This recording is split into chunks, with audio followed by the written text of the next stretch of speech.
in South America, we have tried democracy, revolutions, coup d'etats.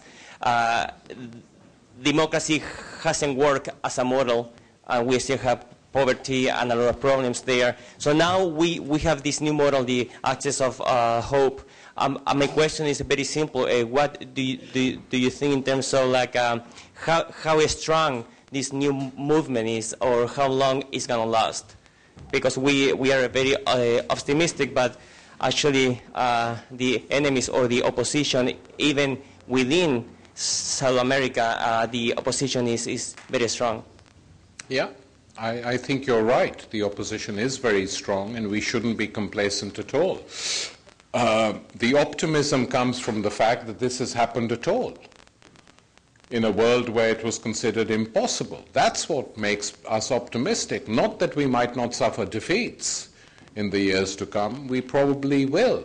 But the fact that this has happened once shows that it can happen again. But we shouldn't be that despondent. I think a lot will depend on what happens in Venezuela over the next 10 years, on what happens in Cuba over the next 10 years, how Bolivia develops. Bolivia is the country I feel the most nervous about, because the old apparatus is completely intact in Bolivia.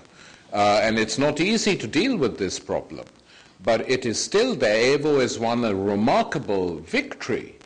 But this victory, in my opinion, in order to be institutionalized and to be strengthened, means that something has to be transformed in that country on every level. Slowly, but it has to be done. And if people there think that the way we will do it is by going very carefully, not offending anyone, it never works like that. You do that and your enemies come and take over. That's where the lesson of Chavez is very important. You know, you state what you believe in, you pin your colors to the mast and you carry the flag and say, I'm going to try to do this. I might fail, but I am going to do it. And there is no third way, because we have seen this tragically in the Bolivian case, in the Brazilian case, where we had enormous hopes in Lula. And but if you follow the route of the IMF and the World Bank, you get infected by the disease. And the corruption which has made Lula unpopular is linked to that. Because that's what's made him unpopular. People are shocked at the degree of corruption. Not him personally, but the apparatus around him. It's upset people. That's why he didn't win the first round. He probably will win the second round, and I hope he changes. Because if he does this again, the left in Brazil will be out of action for at least 20 years. That's the problem. So there are no easy solutions, and I'm the last person to suggest easy solutions. We face enormous problems. Globally and on a continental scale in Latin America. And we have to be very hard-headed and realistic. There is nothing that can be done by just repeating parrot-like old slogans from the 60s or 70s. That is not going to take us anywhere. It might make us feel good, though I don't know why. But in any case, it's not going to move forward, the process. We have to analyze each of these situations very carefully and see how to go forward, taking the people who've elected us and who are behind us with us. That's the important thing. I think we should take 2 more questions Okay. so we can move along. The next time. Okay. Thank you for your talk. Now, the way it has been used by the opposition against Presidents Chavez and Morales, the term populist is meant as an insult, but is it really? Well, you know, the word populism comes essentially from discussions in the 40s and 50s, and it was a critique which was usually then made by the orthodox left, not the right. And the reason the orthodox left used to make that critique of populist governments, especially like Perón and others, and Vargas in Brazil and Perón in Argentina, was to say that these are people who posit themselves on top of the masses, never allow them empower the masses, and never organize the working class. They're not based on the working class. And there was sometimes it was exaggerated because in the case of Argentina, Perón, whether you like him or not, actually did organize the Argentinian working class, and they won enormous gains, which is why you had a large Peronist movement for years or decades afterwards and still have today. So you can't ignore that. But this critique was usually made from the left, from orthodox communists or other groups on the left. Why the right should find populism unpleasant, I don't know. I mean, it's a misuse of the word as far as they're concerned. They don't actually understand it or what it was, what it meant in an analytical sense in the past, and they use it because they think it sounds bad. That's the only reason. But what they mean, it's a code word. The use of the word populist has become a code word for saying X is a populist, Y is a populist, X and Y are not doing or not behaving according to the norms of the Washington Consensus. That's all. Anyone who doesn't do that is a populist. Well, that's the definition, really, in the modern world. And if that's the definition, the more populists we have, the better.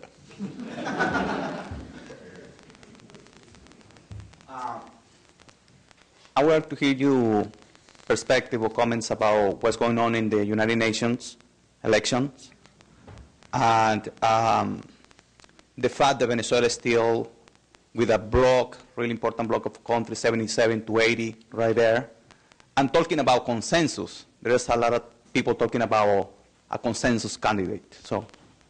Well, look, my own feeling on this is very simple. Simple but not simplistic, which is that the United Nations has been controlled by the United States now for a very long time. If on most issues, the United States get their way. If you look at the following figures, you get an idea of how difficult it would be to get a General Assembly majority. There are 190 or 191 member states of the United Nations. In 121 of these states, there is a U.S. military presence, according to the figures supplied regularly by the Department of Defense. You can check it on their website. Okay? Now, in that situation, to be perfectly frank, I'm a bit surprised that Venezuela has got 77 or 78 votes. I'm genuinely surprised that there are people representing these governments who feel angry enough with the United States to defy them in this way. But most countries in the General Assembly are, at the mercy of the United States. The African countries, all the countries who are part of the Washington Consensus, it's very difficult for them to defy the United States. And, John Bolton, the U.S. representative on the Security Council, has been forced to do something which he never thought he would have to do, is to go and shake hands with all the African delegations.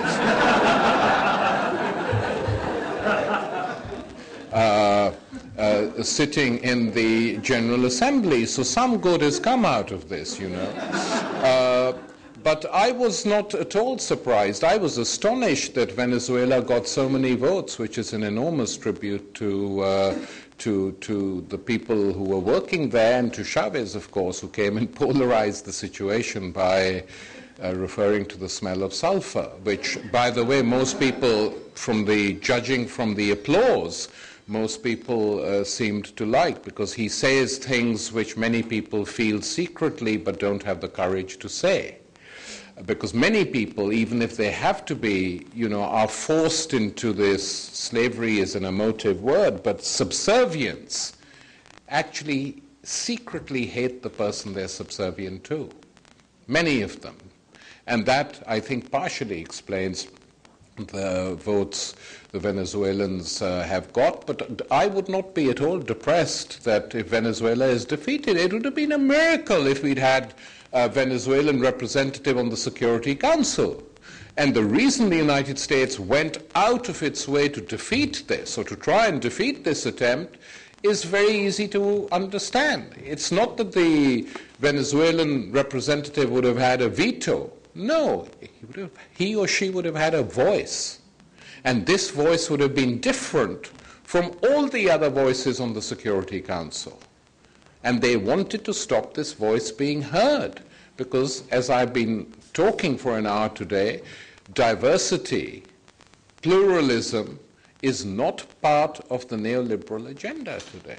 And a voice which spoke on behalf in the Security Council, on behalf of the imprisoned masses of our globe, would have been a popular voice. So they went all out to try and stop it. And we shouldn't be surprised that they've won. We should be surprised that Venezuela got so many votes in the first place.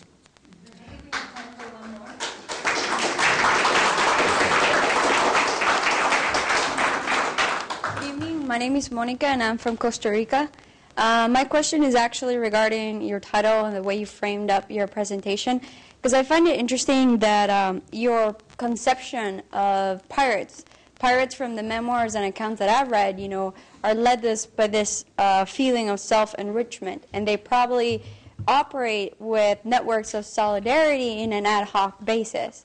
And so extrapolating that metaphor to the political leaderships of Morales, Castro, and Chavez, I'm not sure if I actually agree with you that these solidarity networks that are being built up will last in the way that you're portraying them to be.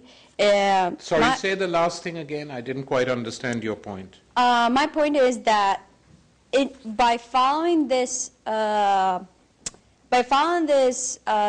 of leadership that Chavez has been, which is really spontaneous, very different from what has preceded him or any other leader in Latin America, I'm not sure if you think or you would agree that there's also a sense of distanciation from within Latin America itself, from other Latin American countries, which think Chavez is actually going too far with what he's trying to do. And in his trying to do those sense of solidarity that he's trying to portray by, echoing Bolivar and stuff, he's not actually achieving through his practical steps what he might generally try to do.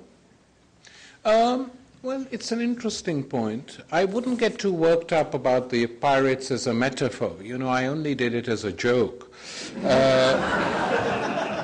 So we shouldn't try and construct too elaborate theories around it. But there was a work by a captain, Charles Johnson, written in 1724, in which he referred to pirates as marine heroes, the scourge of tyrants and avarice, and the brave assertors of liberty. I read that in a book on pirates, and it gave me the idea. And then I read quite an interesting thing, because I was reading a lot on Bolivar for this book, and I read an amazing description, because I reread the famous novel by Marquez, and he has this description of Bolivar, the general in his labyrinth. At that time, writes Marquez, and by the way, that novel was the best researched historical novel ever. The guy spent 2 years in libraries so that he got nothing wrong. He writes, at that time, he, Bolivar, had the outlandish appearance of an exotic vagabond guerrilla. He wore the helmet of a Russian dragoon, a mule driver's espadrilles, a blue tunic with red trim and gold buttons, and he carried the black banner of a privateer, hoisted on a plainsman's lance, the skull and crossbones superimposed on a motto in letters of blood, liberty or death. So Bolivar was a pirate too. And maybe we should have had him somewhere up here. But as to the other point you made, look, sometimes you get leaders who go 80% of the way you want them to go. Sometimes you get leaders